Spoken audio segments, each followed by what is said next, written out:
Okay.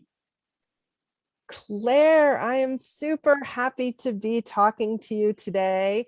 And here we are on social media, and we are live, and we are talking about deepening your practice, teacher training, community. So I'm Felicia Tomasko. I'm the editor-in-chief at LA Yoga Magazine, and I am here in conversation with Claire Hartley from Rising Lotus Yoga. So thank you so much for taking the time to talk about yoga today.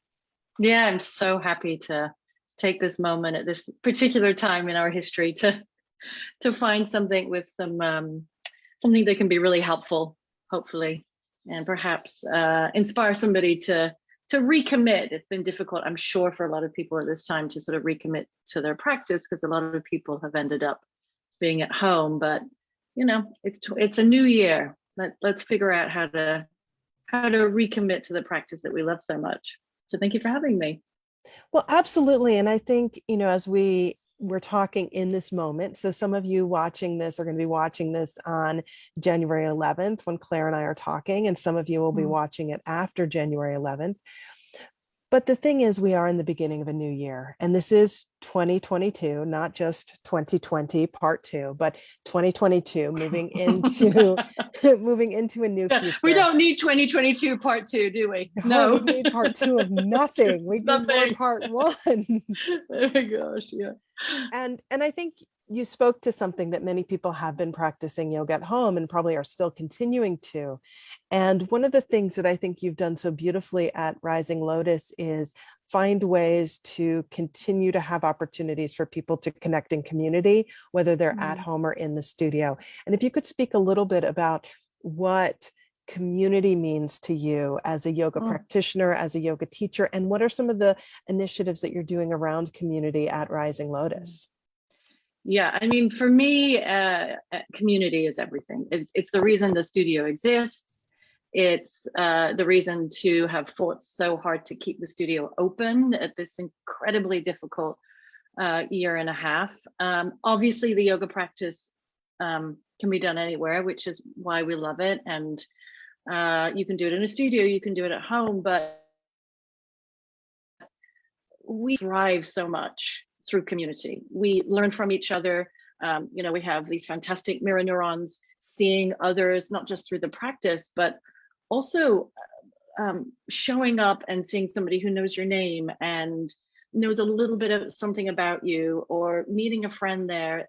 That in itself is also such an important part for me of the yoga practice, that coming together.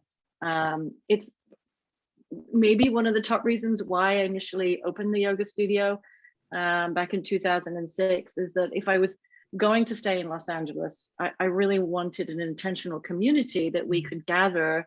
And what a better way to gather other than around the meaning of yoga and all of the wonderful gifts that I had to offer, that it would expand forever. Like, we never run out of things to explore. And so during this time, we did go, so we went completely online, obviously, as we had to. And as we've opened up around the spring, we've kept our online. So anybody that wants to practice online, they can practice online. We're also live in the classroom, so the teacher's in there. And we have like kind of a 50-50 balance right now of people who are at home and people who are at the studio. And, it's sort of one of those gifts that I would never have probably initiated myself if it wasn't for a pandemic. But I think having the option sometimes for people, especially in Los Angeles, you can't get on the car, or you're unable to get to the class as quickly as you want to, but you can still practice. So it's just another it's a positive, I think, that's come out of the pandemic. But I'm a studio girl. Like, I really love and need to be in front of people. And also in my own practice, I really love being surrounded by people, and I just I won't give that up. And I've fought really hard to keep it. Yeah. So we are, but I was just going to say, so we're in now this 2022. I'm really excited because now I feel confident enough to, regather the teacher training and regather the workshops and regather the deepening study stuff as well. And that feels really hopeful, and that's exciting to me that we can sort of move ahead with that now. Well, I really admire the way that you have maintained the community at Rising Lotus Yoga, and, through some very challenging times physically, spiritually, financially, everything, not just for, business owners, but for families and people and individuals. And to have a place, even if people are practicing at home, to have a place that is that intentional community connection where you're known is so valuable and so important. Yeah, I mean, I think the yoga studio has, in general, yoga studios in general, really replaced, community centers. That, we used to have community centers. I mean, I'm English, and community centers were a very big thing sort of growing up. And what I've heard from our members, and we have the best members in the world, we have the best community in the world. It's like having kids. I'm going to brag about my community, like people brag about their kids. That they really, by the time we got to the shutdown, that they knew and understood the value of having a place to go, and that they were going to help us stay open. And they stayed committed, and they stayed committed to us, and helped us like pay our bills and pay the teachers. And so many of them stayed on with us, and that really enabled us to sort of push through these really difficult moments, because financial concerns when you have a brick and mortar, it's real. And so, I do believe that this past year and a half or so, now we're coming into 2 years, obviously, has really shown us what a valuable lesson. Like, what is important fighting for, what is important, where you want to place your money or your intention or your attention. If you didn't know it before, right, you know it now in 2022. And I think people got pretty clear about that. And so I'm particularly grateful for such a wonderful community to help us in that way.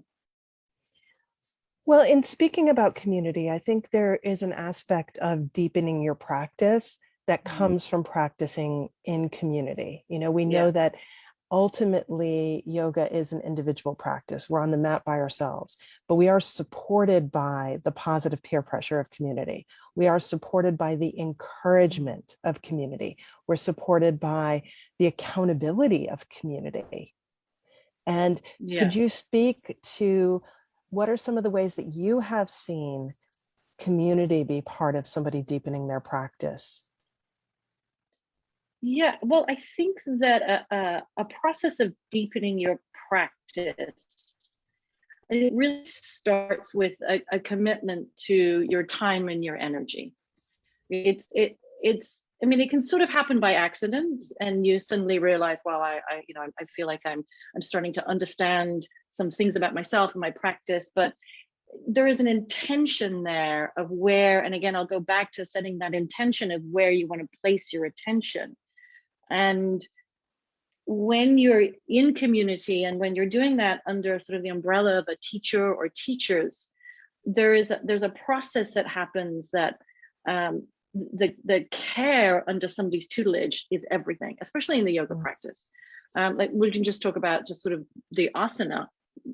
We can be at home, there's all of the good feels, but having somebody, having a set of eyes on you and enabling you to just progress, make those little tweaks to have somebody care about you. I mean, I really think that's the teacher-student relationship. I think that's the first pillar that now enables you to deepen your practice, is that having somebody see you, perceive you, and care about your growth as a yoga student. Just that in itself, I think as adults, can be a very rare relationship, right? We might have had mentors growing up and at school, maybe at college, maybe even, maybe first starting your career. And then for a lot of people that just goes away. But there is a unique relationship if you can get with the teacher and make a commitment to deepen your practice. And then that person who you've said, okay, give me some help, I need some help, can step forward, and within that relationship, I believe that the fruits of yoga then you can really deepen pretty quickly, for the joy of it, and also against your edge, right? In yoga, where there's this tapaswa, this heat that can be pretty difficult sometimes to do by yourself. So you might, having somebody just give you those little gentle pushes into things that maybe you wouldn't do by yourself, and have an understanding of where your edge is. It's just invaluable. And I've learned so much by studying with some really wonderful teachers in my life, and it's such a gift to be able to help somebody in the same way that teachers help me. Ooh, did we freeze? There we go. Hi. So yeah, so that's the first thing, I think, is finding that teacher to really help you. Well, I think you spoke to something that is so important, that, as we go through life, where are those moments when we have mentors, teachers, people who guide us, and people who guide us from a very caring, thoughtful, and, dare we say, even healing place, or community-based place, or even what you were saying in terms of those edges. Where are the ways in which you can be healthy about those edges, or caring about those edges, and intentional about those edges? When you spoke about intentional communities, and I see you and your community as teachers who are very thoughtful in those ways. So, to have a thoughtful nudging of edges in a way that's, very compassionate and nonviolent, I think is important. Yeah, I mean, that is, and thanks for that reflection. I do think there's been a really healthy shift in the past few years, 5 to 10 years, is that we've seen the yoga practice and teachers. When I first started practicing yoga in the 90s, there was a lot of teachers where that, there used to be this thing, right? I'm yelling at you out of compassion for your yoga practice. And for a while, that sort of patriarchal approach to the yoga practice was all that there is and all that there was. I am very excited for this new generation and coming up, and like I said, especially in the past 5 or 6 years, is where we're kind of saying, like, that doesn't need to be in the yoga practice, and in fact we think it's detrimental as we become a little more trauma informed in our approach and in our practice. That I do think that is a way to hold that space, hold that container for somebody to come up against their edge, as we say in yoga, without the violence, and letting it be their choice, and giving them the space, and allowing them to find their way into it rather than to push, because there was a lot of pushing. Again, in that first 2 decades really of the yoga practice, there was an awful lot of pushing in all ways, even from adjustments, right? How many times, I don't know if you experienced this, somebody came over and like laid on you, just adjusted you and put their entire weight on you, and you were supposed to like surrender to it. You hadn't invited them. They didn't really know your body. And we're sort of undoing some of this work of this somatic trauma work, is that the teacher you're not in charge of somebody else's body. You are there as a guide and as a communicator, and it is a conversation. I think really good yoga teaching is a consistent conversation with you and the student and you, and the student is the teacher and you're the teacher, and it's this back and forth, rather than this somatic dominance that that a lot of us, we endured it. There was good things about it. For a lot of things, that was able to reflect, like, maybe this was not the best way to go. And I do believe that there are many, many teachers now that have completely done that 180 and teaching more through compassion kindness and relationship, because that's really what yoga is, right? It's about relationship. Absolutely. And I think what you said is so meaningful around that conversation and that conversation between teacher and student and practice. And I'd love you to speak a little bit about that, because you're getting ready to lead a teacher training. So for you, how is leading a teacher training part of that conversation? How do you see people taking a teacher training as part of deepening their practice? And what's the role of community in all this? Well, the coming into a teacher training and seeing this again and again, year after year, it is really a person coming up and saying, I'm ready to commit to an immersion, a certain amount of time where I'm going to feed myself. I am going to study this for myself. And I really love, so the way that we do our teacher training is that we have 2 modules. So there's the first module, which is the deepening of the practice. And then the second module you go into if you've feel inspired and then you want to go and teach. So we do this so that first module is really about you. Where are you in the practice? How do you see yourself? What is your relationship to yourself? What is the relationship to your authentic being? And that's through all of the layers that yoga has to offer. So for example, in the asana yoga practice and the physical movement, what is your authentic nature to yourself?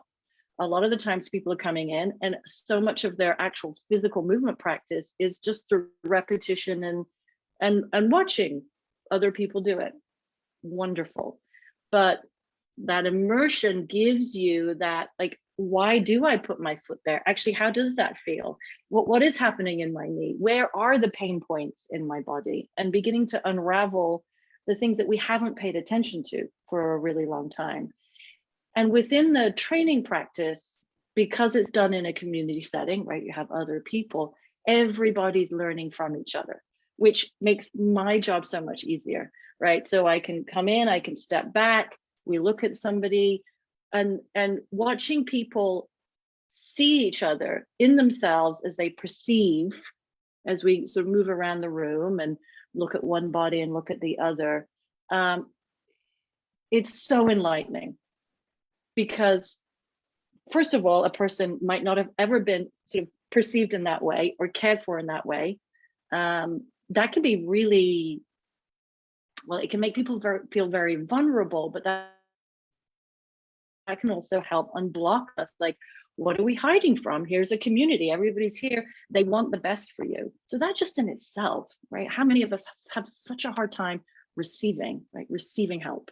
And so I think when you step into a teacher training practice, certainly the way that I really love to teach it, there's a give and a take, there's a receivership, and then that student is able to give back within the community. And we see this in sort of these ripple waves as the weeks go by. Somebody else needs some help, somebody else steps forward, and this gorgeous community arises from it. That's the greatest joy for me. And then when they go on to be teachers, they've learned so much from being in community. And if you're going to be in a classroom and you're going to teach yoga, then one of the most important things is, how do you hold space for community, right? The asana to me comes after that, the yoga philosophy, all of that. The first thing, how do you hold space in community? Because that's really what we're all craving, the top of the hierarchy. And then the skill, then we start going down through the skill of leading yoga classes. So yeah. And it seems like in the world that we live in right now, that cultivation of community is one of the most important things that we need. Yeah, I mean, that's the loneliness, the feeling of separation. I mean, it's now becoming obviously global. The United Kingdom had somebody who came into government to actually form a committee on loneliness. Like, this is how this sort of endemic feeling of so many people feeling disconnected. It's great that we have this, right? That we can hop on. We have a digital communication and a way to connect, but it shouldn't be the only thing that we do, right? And that's what's happening for a lot of people. So many people now are at home. They can do all of their work at home with a computer, close the computer, and then what? So even if you don't ever take a training, getting up and actually taking yourself to a community center, to a yoga studio, to walk into a place where there's another human being, there's those warm interactions, just that in itself is, like you said, healing. There's a little endorphin rush, that little dopamine, right, of somebody recognizing you. And that's what we want. We all want to be recognized and to be seen. And I'll just sort of reflect back again, like, and as I say it, I'm like, that's why I fought so hard to keep the yoga studio open. Because it's a gift for me. Look, number one, I go in there and that's what fills me up. And again and again, this is the story that I hear from people. That's the first, one of the main life-changing moments was to be in community, and then to be in the practice in community.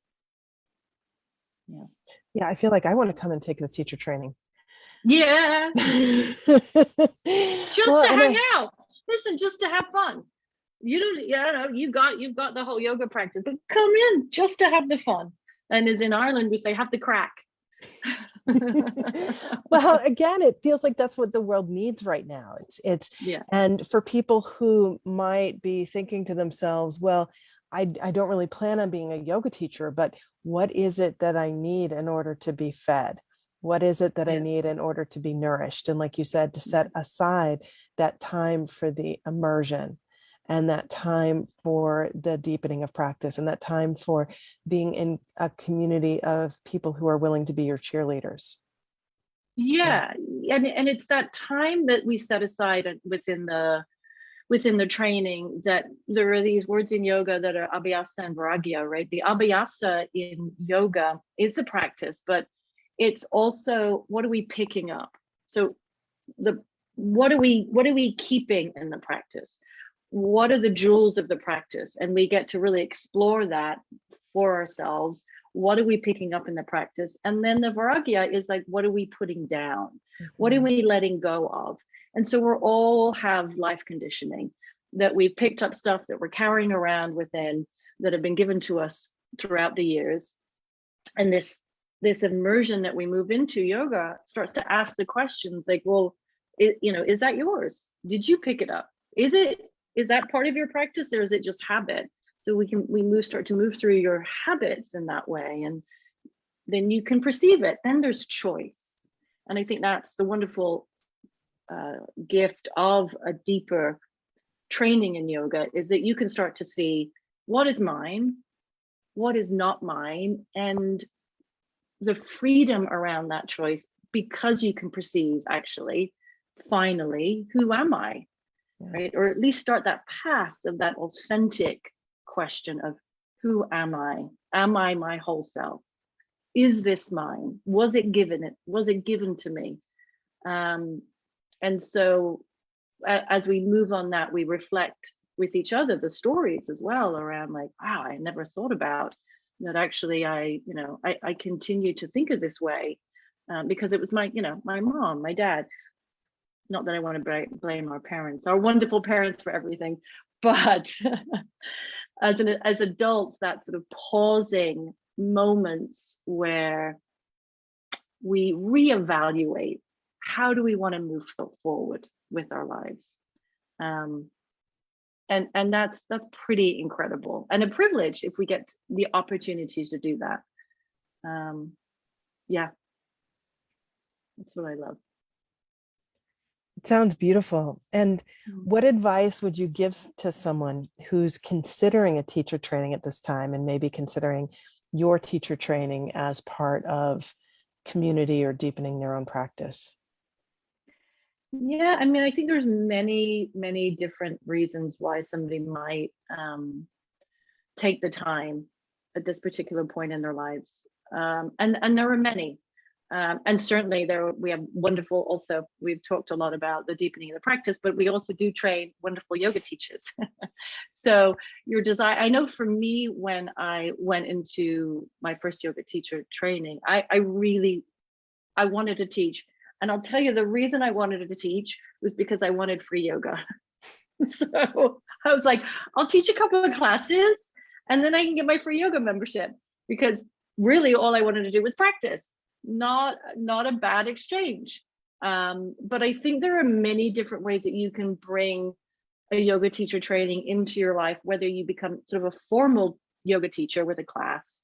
But we have educators, right? We have people teaching high school and middle school, and they take the teacher training and they bring all these things that they learn into their schools throughout the day.